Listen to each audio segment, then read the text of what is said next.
Salve, salve, mulheres, homens, cis, trans, todas as pessoas de todas as raças. Estamos começando o Mulher com a Palavra, edição 2021. E que edição, hein? Esse ano 5 tá especial. Nesse episódio chamado Mulheres e Ciência, vamos conversar com uma veterana no Mulher com a Palavra, Carla Cotirene, aqui presente comigo no estúdio, e com Sônia Guimarães participando virtualmente. Quais as vivências, conquistas e desafios de mulheres cientistas brasileiras? É sobre isso que a gente vai conversar.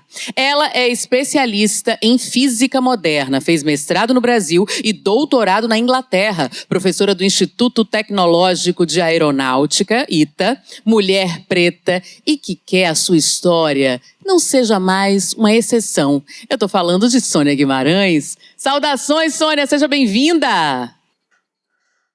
Olá, olá, olá, pessoal. Muito obrigada pelo convite. Estou muito contente de estar aqui com vocês. A gente está muito feliz que você aceitou e que moderno, né? Essa coisa assim, virtual. Que bom, tudo funcionando. São os novos modos, minha gente. A sua trajetória profissional e intelectual está atrelada à luta antirracista. É uma intelectual anticolonial. Criou um núcleo para combater o racismo no meio acadêmico e mantém a Opará Saberes, iniciativa que apoia candidatas negras em processo de seleção da pós-graduação. Seu best-seller, O que é Interseccionalidade, nos mostra que as questões têm sempre recortes importantes de gênero, raça e classe. Seja bem-vinda, Carla Cotirene, sua bênção. Minha mãe abençoe, já estava com saudades. Que bom, que bom. São duas cientistas de contextos diferentes. Isso é muito importante, sabe por quê?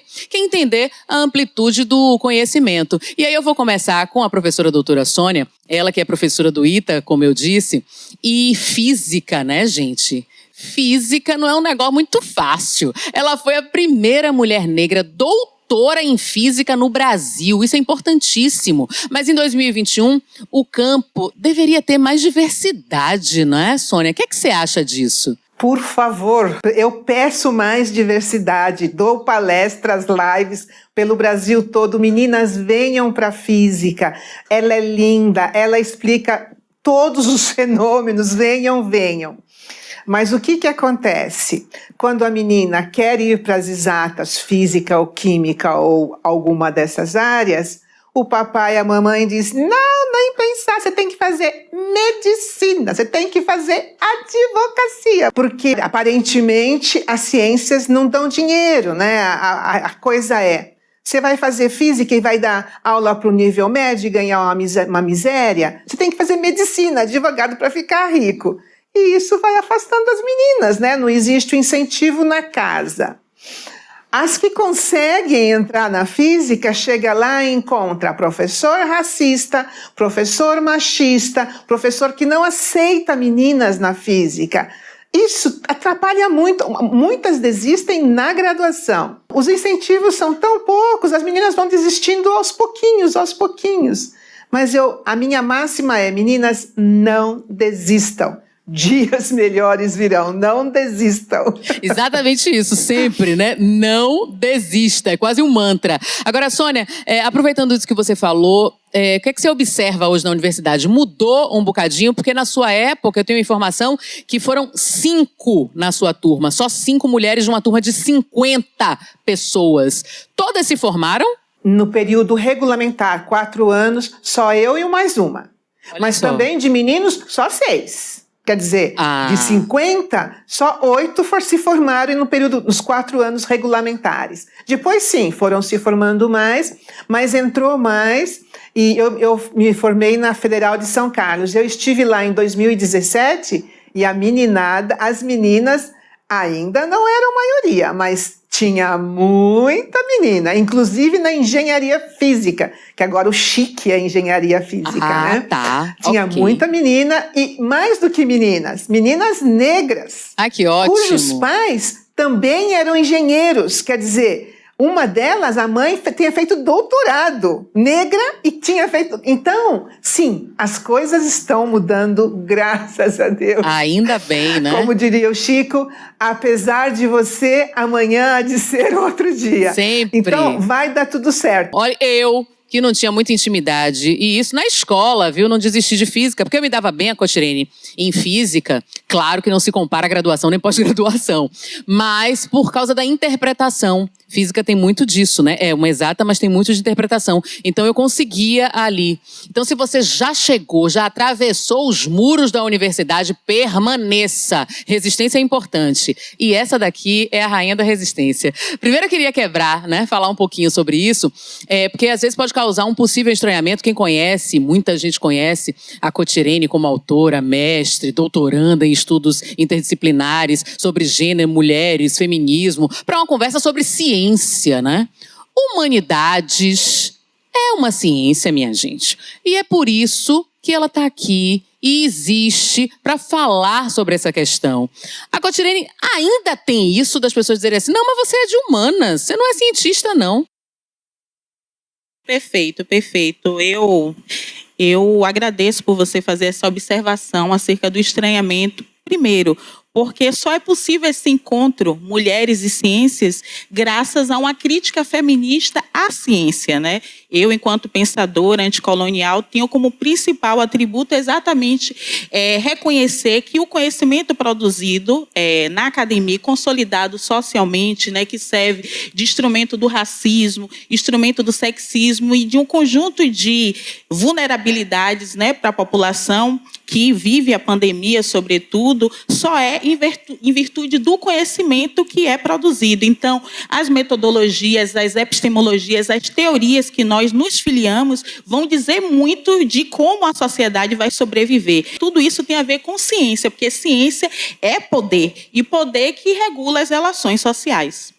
Entendido? Então você que está chegando na universidade agora, você que já está na universidade experimentado, se encaminhando para a pós-graduação, é preciso que tenhamos, né, esse conhecimento aberto, esse campo aberto para o conhecimento, porque infelizmente, né, historicamente, ainda mais falando do Brasil, a gente tem essas limitações que nos foram impostas. E quando falamos aqui, a gente está fazendo um programa com 3 mulheres negras no protagonismo, isso é diferente, isso é mudança. E isso é muito porque a gente está movimentando, como nos ensinou Angela Davis, a estrutura dessa sociedade. Mas vamos continuar. Você, por favor, fique à vontade participando pelas redes sociais com a hashtag Mulher com a Palavra. Avisa, ano 5 já chegou! Eu queria resgatar um pouco do sentimento da infância de vocês duas, certo? Porque a gente estava falando agora sobre graduação, pós-graduação. Só eu falei do início, na escola. Quando lá, né, da infância, Sônia, você já pensava em ser uma doutora em física? A Cotirene já pensava em ser autora, escritora, intelectual, né? Sônia falou há pouco da experiência de algumas mães e pais que antigamente diziam assim, não, física não, tem que ser advogada, tem que ser médica para ganhar dinheiro. Como é que era isso para você? Como é que foi isso para você, Sônia? Desde pequenininha, a minha avó me chamava de xereta. E ela não estava me elogiando, não. Ela estava de saco cheio de eu ficar perguntando por que o céu é azul? Por que a nuvem é branca? Porque se da nuvem sai água, por que ela não é transparente? Tinha que ser um monte de água lá em cima, né? Todo mundo ficava muito nervoso com essa minha xeretice, porque eles não sabiam responder as minhas perguntas. Minha mãe e meu pai não tinham um nível escolar muito alto. Então, minha mãe achou uma professora aposentada, a dona Hilda, e já ensinava a ler, escrever e fazer continha. Então, com 4 anos e meio, eu já sabia tudo isso. E ela comprou uma enciclopédia, que para essa juventude toda, enciclopédia não significa nada, né? Eles sabem do Google. Então, toda vez que eu perguntava, o que é isso? Minha mãe, vai lá direto para a enciclopédia que ela já te diz o que é. Quando eu pude entrar na escola pública com 6 anos e meio, eu já sabia ler, escrever e fazer contas, eu já fui para o 2º ano. Quando eu era muito pequenininha, eu queria um kit de química. Pedi para o Papai Noel e o Papai Noel me trouxe. Então, eu já brincava com química quando eu era pequenininha. Daí, eu fui sempre uma das primeiras da classe. E fui me mandando sempre. Nunca soube o que era física antigamente, né? Aí eu fiz o curso técnico em edificações. Tinha noite que eu via física a noite toda. Então, eu me apaixonei. E eu sempre fui muito boa em matemática. E na física, você via a matemática explicando efeitos. Eu falei, o quê? Eu quero é fazer física. E coloquei no meu vestibular física na opção e entrei. Teve alguma resistência em casa? Ninguém sabia o que era física em casa.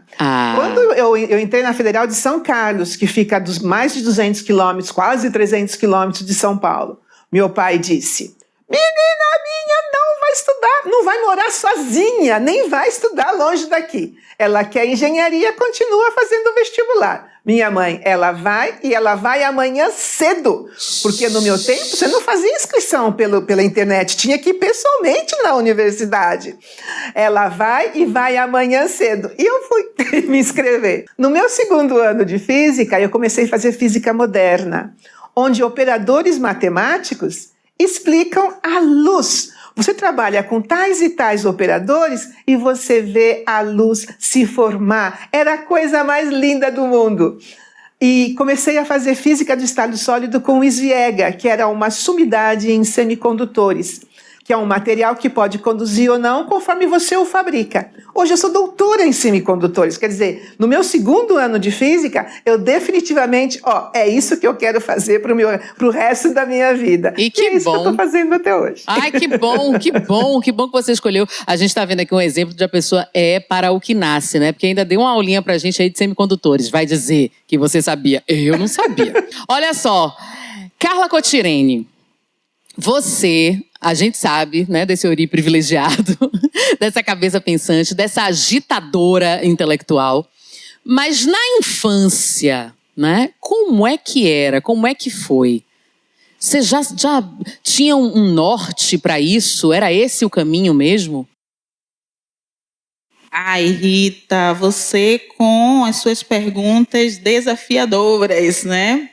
Porque quando perguntam sobre a infância, né, de uma mulher negra, é comum a gente, como uma forma de resistência, né, intelectual, a gente não omitir, né, que fomos colocadas e colocados em um cenário de muita escassez, né? Eu sou a primeira pessoa negra da minha família a terminar o ensino superior, a entrar no mestrado e estar concluindo o doutorado. Eu já falei isso nas redes sociais, que a minha dificuldade, inclusive, em terminar o doutorado aos 41 anos, se deve muito, né, a essa marca no DNA ancestral, que diz que a gente não sabe ler direito, que a gente não sabe escrever direito, que a gente não tem inteligência. E talvez eu ainda me sinta mobilizada por essas vozes do racismo e do colonialismo que desautoriza a minha inteligência. E eu fico tentando honrar, né, essas vozes na modernidade. Por outro lado, também me sinto motivada por conta da nossa ancestralidade a cumprir o meu destino, que é um destino, como você bem disse, né, de orientação. Neste caso, né, pelo sul global, pela África, né, pela América Latina, pela periferia do mundo. Mas a minha infância, eu pensava em ser médica também. A professora Sônia foi em cima, né? Nós somos motivadas e motivados a ter algum prestígio. Então, os nossos pais incentivam, não, você vai ser ou médico ou advogado. É isso por quê? Porque medicina e direito são duas áreas que controlam a população. Repare que o racista, né, ele está cometendo um crime, mas facilmente ele tem poder econômico para conseguir um laudo médico para ser interditado como se tivesse um problema de saúde. Isso porque a vida da gente é regulada pelo crime e pela institucionalização, em virtude de alguma deficiência, né, com substância ou dependência de substância, como é o caso de quem vive em situação de rua nesse momento, está dependente de crack, acaba cometendo uma infração e não é visto como uma pessoa com uma pessoa com problema de saúde, sim como uma pessoa criminosa. Isso para dizer que os nossos pais estavam certos quando disseram para a gente, vai para a medicina e vai para o direito, mas não foi isso que aconteceu. Eu fiz patologia clínica no ensino médio, né? Estudei no Anísio Teixeira, mas eu tenho pavor de sangue, eu desmaiava, eu não suporto ver sangue, né? Eu tenho uma sensibilidade que está descrita, né, no meu próprio Odu, né? Na literatura do meu destino fala em relação ao amor à vida, né? E de que forma eu poderia honrar a vida, né? Através de uma ciência social aplicada, que é o serviço social. E nas rotinas da escola, onde, por conta da categoria gênero, que é a crítica, né, que as feministas fazem à ciência, que gênero serve para impulsionar os homens a irem para as ciências exatas, ciências biológicas, e as mulheres para as ciências sociais. Então, eu ficava assim, gente, essa turma é majoritariamente formada por meninas, e as meninas sempre estão em desvantagens, elas entregam o exercício no horário, né, correto, elas não são motivadas pelas professoras a irem até o quadro, os meninos são motivados, né, a irem ao quadro e, portanto, né, terem protagonismo, e nós somos empurradas, né, a um critério subjetivo que vai deixando a gente para trás, sobretudo sendo meninas negras, né, a sentar no fundo, a não querer levantar o dedo para responder a questão. Então, isso eu já ia percebendo, já demonstrando que eu seria uma cientista social, porque eu digo assim, gente, isso não está certo. E sempre questionando mesmo, né, a representação dos negros, né, nos livros didáticos, a forma, né, como os meninos se comportavam quando tinha alguma celebração, que os meninos sempre levavam refrigerantes e as meninas levavam bolo. Eu dizia, isso dá mais trabalho, eu quero levar a guaraná também. Então, aí já tinha o indício de que eu seria feminista para utilizar essas categorias, gênero, raça, classe, território, como a sintonia perfeita para a gente enfrentar o conhecimento, porque o conhecimento é esse lugar, né, de interação dessas estruturas que eu mencionei. Tá vendo como é importante, né, a gente ter a ciência, as ciências humanas também aqui presente, hein, Sônia? Porque agora essa fala de Carla, eu me lembrei exatamente disso, né, de como a divisão do trabalho por esse recorte, né, gênero, raça, até o lazer mesmo. Eu lembro da minha época, na adolescência, eu tenho 42 anos, que tinha essa história das festas, e era sempre isso, os meninos levavam as bebidas, sejam elas alcoólicas ou não, tudo muito prático, e as meninas tinham que ficar com essa coisa do fazer, né? Ou do comprar pronto, mas enfim, alguma mulher tinha feito para que elas levassem isso. E como a gente, no fim das contas, fica perpetuando esse tipo de comportamento, né? Chancelando esse tipo de coisa. Não, gente, basta, por favor. Não somos menos mulheres se não quisermos esses papéis, se não quisermos a maternidade, por exemplo, se não quisermos as profissões de cuidar, se não quisermos o cuidar doméstico. Não somos, viu? Livremos-nos disso, por favor. Mulher com a Palavra é a hashtag, você pode ficar à vontade para participar nas redes sociais. Gente, agora eu vou continuar aqui tratando sobre algumas questões, né? Porque nesse recorte de gênero, certas áreas são predominantemente masculinas. É o caso da física, né? Quando você fez a sua graduação, Sônia, a gente falou isso, né, que dos 50 alunos em sala, 5 apenas eram mulheres. E eu quero saber se foi essa sua história que te motivou a participar de um projeto de educação para incentivar meninas a optarem por ciências exatas. E eu quero que você divida com a gente como é esse projeto. Sem dúvida. Sim, porque além de tudo a gente precisa aumentar, porque a gente precisa de meninas chegando nas chefias, para que as chefias contratem mais meninas nas exatas. O projeto ainda acontece, eu tenho um trabalho, inclusive, de extensão com o pessoal da Universidade Estadual da Bahia. Agora, à distância, a gente tem uma série de lives, mas um pouquinho antes desse bichinho parar o mundo, eu fui fazer um workshop em Recife, fui dar uma palestra em Fortaleza, só para meninas do nível médio, nesse momento que elas vão decidir a carreira delas. E eu tô lá, dando exemplos, apresentando outras cientistas negras, porque na hora que você vê um quadro de cientistas, é tudo homem e branco. Nas minhas palestras eu apresento uma das palestrantes comigo contou 13 mulheres negras nas ciências. E agora eu posso colocar 14, né? A Jaqueline de Jesus, a biomédica, que sequenciou o genoma do bichinho danado, que eu não gosto nem de falar esse nome. Ela sequenciou na terça-feira de carnaval, em tempo recorde, mais rápido do que a Europa e os Estados Unidos. Quer dizer, e ela é biomédica negra e agora ela também está nas minhas palestras. Mas, não, venham que sim, existe futuro nessa área. Muito bem. Olha, Professora Sônia, Carla Cottirini e vocês, a gente vai fazer uma pausa, certo? É um intervalinho, é muito rápido. Daqui a pouco a gente está de volta, porque no próximo bloco eu vou querer saber de vocês duas se esse enfrentamento todo, né, dentro da universidade, no meio acadêmico, se vocês sofreram retaliações, não só de mestres, mas também de colegas por conta disso. Daqui a pouco a gente volta.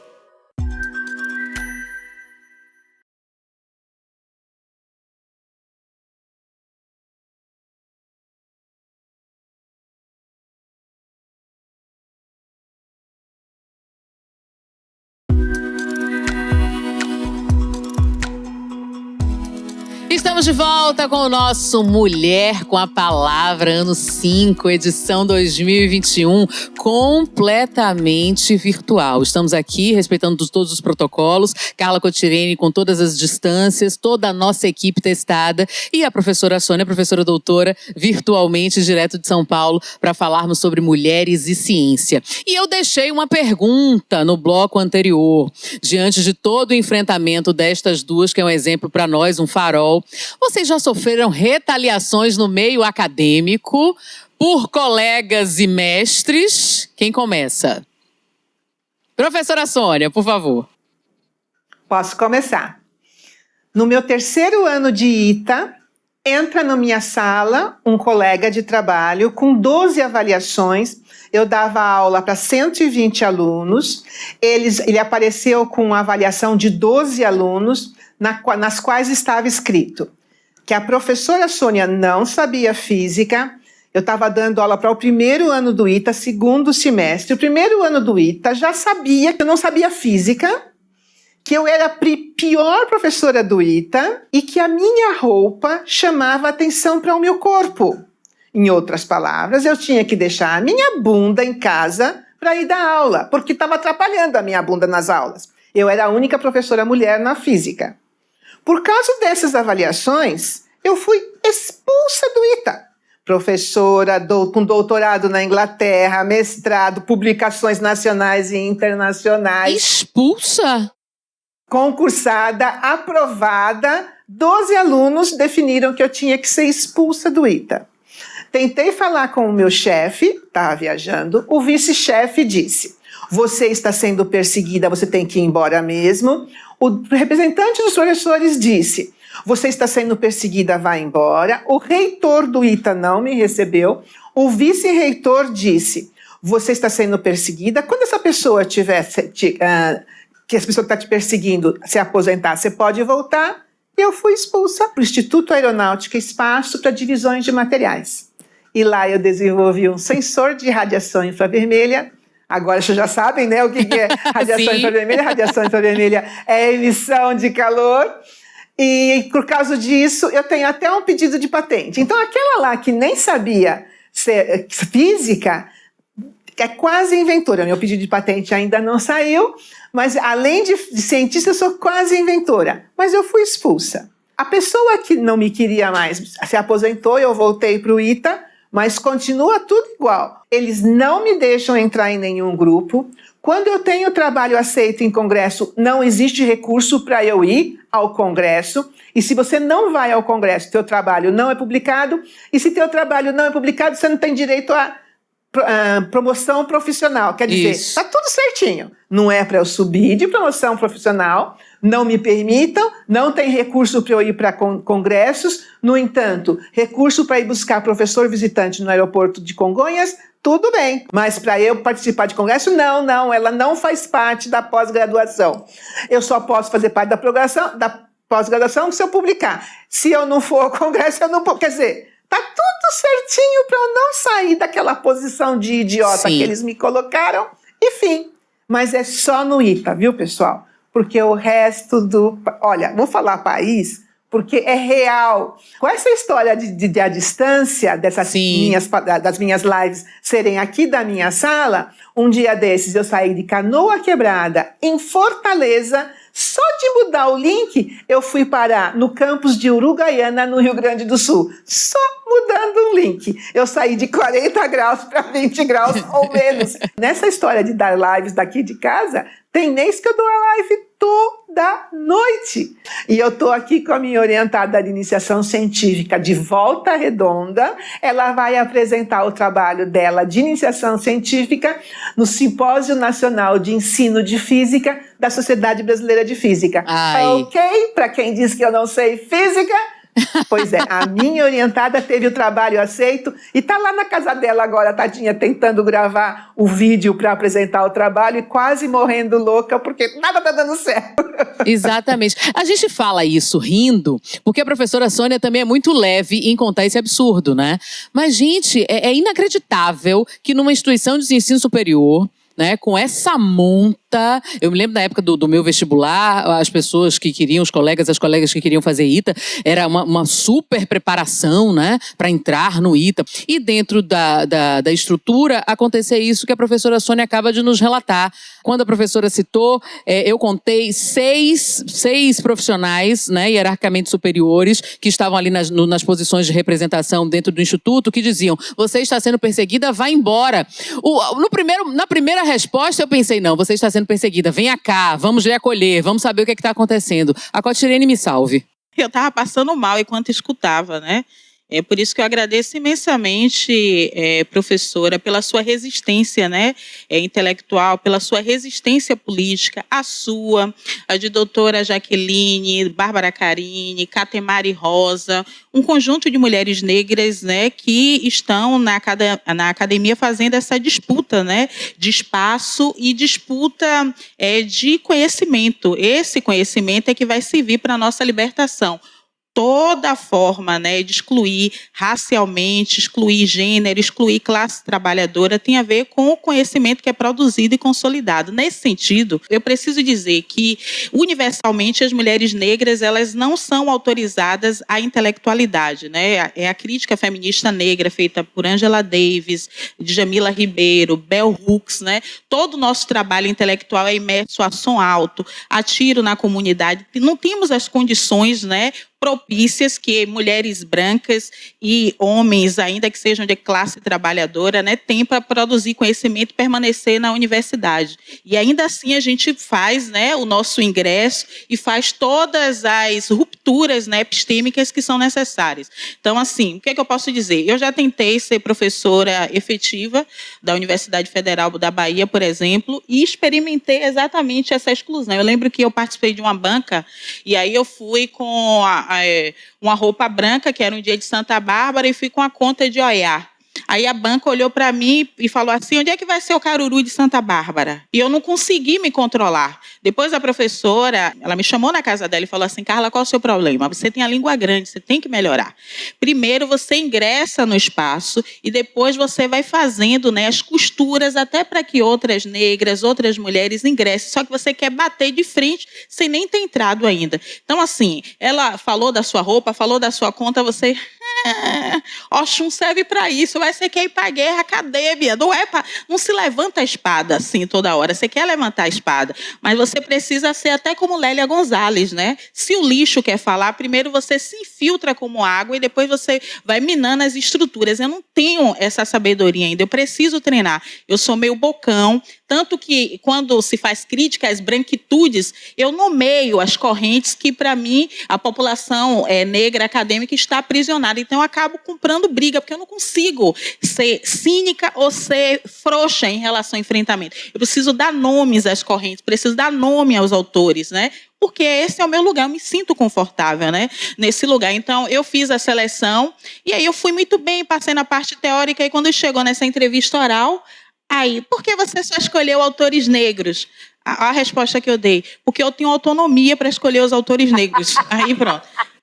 Eu estou vendo lá anotando, e eu comecei a me balançar, e aí facilmente eu sou interpretada, né, pelo parecer da banca como alguém que não teria estrutura emocional para lidar, né, com as críticas sexistas. É raivosa, né? Porque mulher preta é raivosa. Exatamente. Então, eu tive essa experiência, tive a experiência de ser professora substituta e também fui boicotada, né, porque eu escolhia um computador, escolhia a estrutura da sala, quando chegava nunca estava reservada, o computador sempre estava quebrado, porque é aí que a gente precisa entender a importância do racismo racismo e sexismo institucionais serem combatidos. Porque ainda que eu tenha um doutorado, né, em curso, o técnico ele tem poder de sabotar meu trabalho, se ele me dá o computador que não funciona, se a sala não está preparada. Então, quando eu entro naquela sala, eu já entro me tremendo, porque os próprios estudantes vão questionar o que é que essa mulher preta retinta veio fazer aqui. Então, várias vezes eu dava aulas e os alunos abriam, né, a internet para conferir se aquilo que eu estava falando estava correto. Então, eu me sentia, né, mobilizada, né, a ser melhor, a ponto de eu ter adoecido, porque eu dava plantão na saúde, né? Eu trabalho no subúrbio ferroviário atendendo casos de violência, né? Casos de violência policial, violência contra a mulher, e ao mesmo tempo eu dava aula em 4 turmas, né, do bacharelado de gênero e diversidade, e aí era o tempo todo, só que um grupo de alunas, não necessariamente alunas negras, né, mas alunas brancas, perceberam isso e falou: professora, a senhora não tem carro, eu vou chegar cedo e vou olhar seu equipamento, o data show está reservado. Isso foi muito bonito para mim, assim. Que lindo. Se o data show está reservado, né? Se a sala está com algum problema, porque a senhora tem tanto conhecimento, mas quando a senhora vê algo errado no cenário, a senhora já perde, né, o chão. E a senhora precisa de um chão firme para dar sua aula. Sim. Então, era muito bonito isso acontecer. Então, isso, eu percebi que as práticas imateriais e não palpáveis eram as maneiras pelas quais eu era sabotada para não ser a pessoa apta futuramente a ser professora efetiva, né, da universidade. E eram as disputas também em relação à ementa, né? Quando você é preta, você é a única que vai falar de raça, ou seja, quando é teoria feminista, chamam uma mulher branca para representar toda a teoria. Aí quando vai falar de raça, e o recorte, aí chama a Carla, sendo que eu sou boa em teoria feminista de qualquer autora. Eu dei aula de introdução aos estudos de gênero porque eu sei de Simone de Beauvoir, sabe? A Judith Butler, a Euronke Oyomi, a Chimamanda, porque eu estudo todas as autoras, Sim. sendo que tem um conjunto de mulheres brancas medíocres, né, que não estudam, mas sabem muito bem da importância da categoria gênero para captar recursos para os seus programas, para as suas pesquisas, né, sendo validadas em detrimento de nós, que estudamos muito mais, né, nos dedicamos muito mais, temos uma experiência, né, vivida com uma autoridade do nosso conhecimento, e as pessoas ainda ficam nas redes sociais, deslegitimando o nosso conhecimento, quando poderiam fazer isso com os brancos que estão lá com suas carreiras consolidadas, ainda são contra as cotas. Mas, sobretudo, os homens brancos não têm culhão para falar mal desses homens. Senhoras e senhores, Carla Acotirene. E aí eu vou fechar esse bloco com uma passagem do livro da preta doutora, né, Giovana Xavier. Você pode substituir mulheres negras como objeto de estudo por mulheres negras contando sua própria história. Na página 91, isso. Ela conta vários casos, né, professora Sônia, do boicote na universidade também, da perseguição que vocês relataram aqui. E ela cita um que eu achei que é bastante emblemático e que cabe. Por fim, a última história refere-se à abordagem de um funcionário da universidade. Preste atenção, professora Sônia e Carla Acotirene. Numa noite em que realizamos o Intelectuais Negra Diálogos, né, um projeto que ela implementou na universidade, encontro que reúne em torno de 150 mulheres negras para debater o pensamento feminino negro, o profissional perguntou-me: vocês vieram para o grupo de autoajuda de usuárias de drogas? Aí ela coloca entre parênteses, sim, e escutam-se coisas como essa e até piores nas universidades públicas. Por quê? Porque para aquele funcionário, aquelas meninas todas reunidas à noite, né, dentro de uma sala, estavam, né, ali com alguma questão, com algum problema, ou sofrendo dependência química, e aquela reunião só poderia ser para isso. E no próximo bloco falaremos sobre racismo. Que a sociedade brasileira é racista, você já sabe. Mas vamos falar disso dentro das estruturas acadêmicas, com as mulheres e a ciência. Daqui a pouco a gente volta.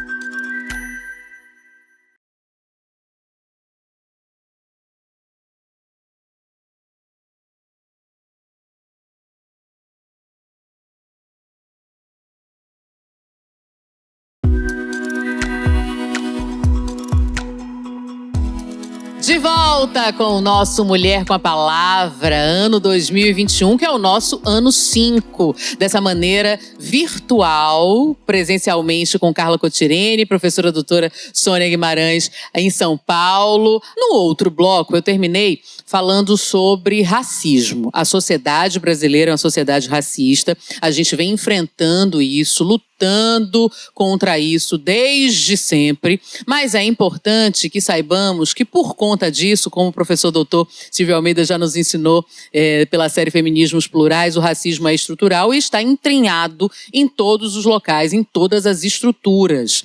Na universidade, nos institutos educacionais, como é que é? É explícito, professora doutora? Ou é velado, é disfarçado? Queridinha, não existe nem racismo, nem machismo no ITA. Olha! O que aconteceu comigo não é porque eu sou mulher ou porque eu sou negra. É porque eu sou incompetente. Eu não sei física e a minha roupa chama atenção para o meu corpo. Não é porque eu sou negra, nem porque eu sou mulher. De jeito nenhum. Não existe racismo, nem machismo. Tá bom pra você ou você quer mais? Tá dito. Já está posto e dito, gente. É isso que a gente enfrenta o tempo todo, hein, Cotirene? É por isso que você já chega assim, né, com o pé na porta. Não, eu já Não chego tem com o meu paciência. decote também, para a pessoa ver como está meu coração. Mas é isso mesmo, somos desautorizadas pela identidade estética também. Chimamanda chama atenção, né, para essa necessidade que muitas têm de terem um padrão perto do masculino, perto do europeu, para serem respeitadas. Então, assim, já é preta, ainda mete um decote, pronto. Está fortalecendo o patriarcado. Isso acontece, segundo Lélia Gonzalez, até por quê? Porque estabeleceram que há uma hierarquia entre corpo e né, e mente. Então, assim, algumas mulheres são consideradas as que têm manejo, né, com a cintura e outras com a intelectualidade. A gente não pode reunir, né, todo o traquejo na cintura e todo o traquejo da nossa inteligência. Não conhece a filosofia do barracão, né? Porque Xangô, quando está no barracão, ele dança mexendo o corpo todo e aponta para a mão, dizendo que está lendo, que está vendo e que vai julgar. É assim que eu penso a sociedade, né? Que nós somos mulheres que somos lidas, vistas e julgadas, mas que nós também estamos dançando para essas estruturas todas, mexendo o corpo todo. Então, esse racismo, ele é o racismo, sobretudo, estético, né? É preta, não serve para estar aqui. Esse racismo é epistêmico porque vocês não produziram conhecimento, e se produziram, são conhecimentos secundários, particulares, porque a ciência fala muito em neutralidade axiológica, estabelece que alguém é sujeito e que alguém é objeto e que nós sempre somos objetos e não autores e autoras, né, de uma narrativa, de um posicionamento. E, por último, né, nós não temos espaço para militância acadêmica, né? Tem todo um repertório, né, de assujeitamento nosso. Eu lembro que, para fazer a seleção de docente para a Universidade Federal, eu tinha que ter experiência de docência em alguma outra universidade. Sendo que aqui tem professoras que, inclusive, estão privadas de liberdade porque nunca tiveram graduação, nem mestrado, nem doutorado, e estavam coordenando o curso de Direito. Quando eu fui na mesma faculdade privada, botei meu currículo, né, disse que tinha mestrado, e a coordenadora disse: para mim, você é mera graduada, porque seu diploma não está pronto, declaração de conclusão de curso não serve. Exatamente isso ela disse para mim. Gente. Então, muitas de nós somos impedidas até de ter uma trajetória acadêmica, porque somos desautorizadas antes, durante e a vida inteira. É muito importante gênero na ciência ser discutido, interseccionalidade, raça. É importante os programas coordenados por mulheres, exemplo do meu programa, porque a gente vai mostrando, né, que a fotografia da ciência, que é trazida para o mundo, tem uma série de ajustes, né, brilhos, recuos, são imagens que são produzidas em nosso desfavor e a favor do racismo. Eu já ia começar falando sobre os desafios, né? Começar perguntando sobre os desafios das mulheres cientistas, usando aqui os exemplos de vocês duas. Mas vocês já expuseram aqui uma quantidade de desafios entremeados por conta do racismo, do sexismo, do machismo, a heteronormatividade também, que dita, infelizmente, muitos comportamentos na sociedade sociedade brasileira e, é claro, nas suas estruturas, né? Não seria diferente porque, afinal de contas, as estruturas sociais, educacionais, são caixas de ressonância para aquilo que nós vivenciamos, né? É a dialética da vida, então não há como separar, não há como fazer essa separação. Mas tem uma coisa que se evidenciou muito, e com dados, inclusive, durante a pandemia do coronavírus, que a gente está vivenciando, é que o trabalho em casa, né, que muitas mulheres, aquelas que não perderam seus trabalhos de uma vez, aquelas que se mantêm em casa, elas infelizmente tiveram que dar conta de todas as outras coisas da vida, né? Aí vai para a maternidade aquelas que têm filho, para as relações amorosas, enfim, para todas as outras ambiências. O tempo ficou curto. As atividades ficaram completamente aglutinadas, então não se sabe hoje limite de vida pessoal e de vida profissional. A professora Sônia falou há pouco, né, da quantidade de lives que ela faz por semana, né, fica mais tempo hoje disposta à frente do computador. Então, para vocês, né, que desafio as mulheres cientistas hoje têm? Além desses que já foram apresentados, mas dessa conciliação que sempre foi um dilema na vida de nós mulheres. Pronto, para mim o grande desafio primeiro é manter a saúde mental, sabe? É um tema que é tratado de uma forma sádica, né? Porque quando nós nos apresentamos como mulheres que têm sofrimento psíquico em virtude do tratamento que é recebido, né, é recepcionado, né, pelas instituições com descaso, né, com preterimento, né, com apagamento, somos acusadas de vitimização. Quando, na verdade, isso tira de nós todo o brio e altivez de nossos antepassados, sabe? Porque, para nós, mulheres negras, não está autorizada a imagem de cientista, e sim da preta maluca. A nega maluca diz muito sobre isso, né? A nega maluca, né? A pessoa que está suja, que está rasgada, a pessoa que é raivosa. Então, para mim, é um grande desafio a gente manter a nossa sanidade. A gente honrar os nossos ancestrais bebendo muita água, como você fala, né? Porque tudo vem a nós com muita facilidade, desde quando a gente cuide de nossas cabeças. Muito bem! Professora doutora Sônia, e esses desafios? Você esqueceu de mencionar horário comercial, porque essa brincadeira toda, a gente não para mais. Ontem era 11 horas da noite, eu estava mandando para minha orientada a última correção dos slides que ela vai apresentar nesse vídeo que ela está gravando hoje para o congresso. Quando eu estou dando aula, é de manhã, de tarde, de noite, sábado e domingo, porque eles têm que entregar o relatório para mim na segunda-feira de manhã. Visto que é para entregar na segunda-feira de manhã, eles deixam tudo para a última hora para fazer. Tem dúvida no sábado, domingo, para 8 horas da manhã estar no meu e-mail os relatórios prontos. Quer dizer, horário comercial parou de existir, você fica 24 sobre 24 horas dando aula e não adianta você falar, não, vocês não me deixam para a última hora, porque é natural, né? É natural. E invasão de domicílio, porque eles conhecem a tua casa. Sim. A gente está dando aula todo o tempo, literalmente. É isso. Muito bom.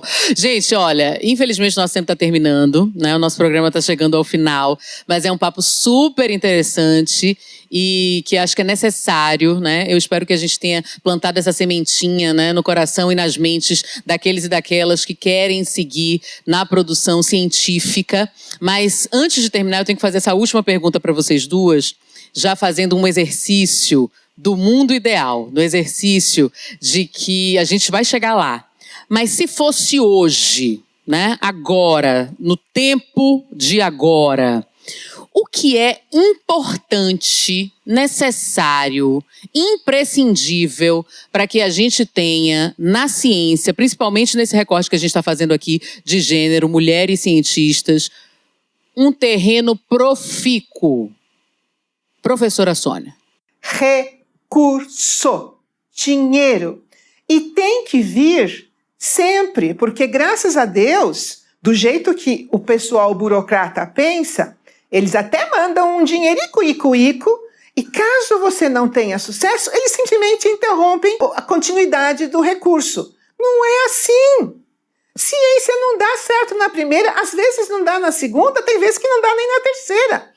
Tem que haver continuidade, tem que haver confiança, tem que deixar o cientista livre para produzir com recurso e vai dar certo lá na frente, mas você tem que continuar a dar o recurso. Não é possível fazer ciência sem continuidade de entrega, sem recurso, não é possível. Em lugar nenhum no mundo, ninguém desenvolveu nada sem recurso. Tem que ter recurso. Tem que ter valorização do cientista, mesmo que a ideia dele deu errado ou não esteja funcionando no momento. A gente vai corrigindo até que a coisa funcione. Mas o recurso tem que continuar vindo, mesmo que haja insucesso durante esse período.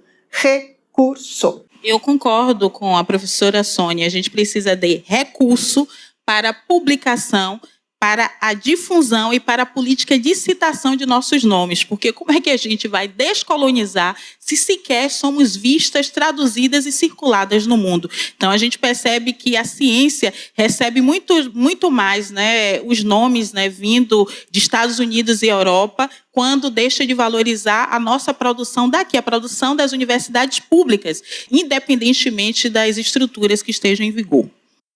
Olha, gente, eu quero agradecer muitíssimo a presença de vocês duas aqui. Saúdo, celebro a vida de vocês, né? A contribuição que vocês dão para a sociedade e hoje fazendo aqui um pouquinho, né? Porque é um programa, então não dá para ser muito tempo, mas um pouquinho para a gente abrir as mentes, né? A gente ter essa esperança de que vai dar certo e que a coisa está se modificando. Ainda não está do jeito que a gente gostaria, mas tem se modificado muito pelo exemplo e pela luta de vocês duas. Professora doutora, muito obrigada, viu? Eu que agradeço, foi um prazer estar aqui falando com vocês, foi ótimo. Muito obrigada. Carla Gottireni, muitíssimo obrigada também, mais uma vez conosco no Mulher com a Palavra. Eu que agradeço em nome da minha família ancestral. Axé pra você, você está linda de amarelo. Ai, viu? muito obrigada, muito obrigada. Tudo pra vocês e pra você que ficou com a gente, que participou pelas redes sociais. Lembre, utilize sempre a hashtag Mulher com a Palavra. Obrigada pela audiência. E já aviso, no próximo episódio, a gente vai falar sobre o último dessa temporada. A gente vai conversar com Margarete Menezes, Monique Evely e Preta Rara sobre o quê? Afrofuturos. Beijo, até lá.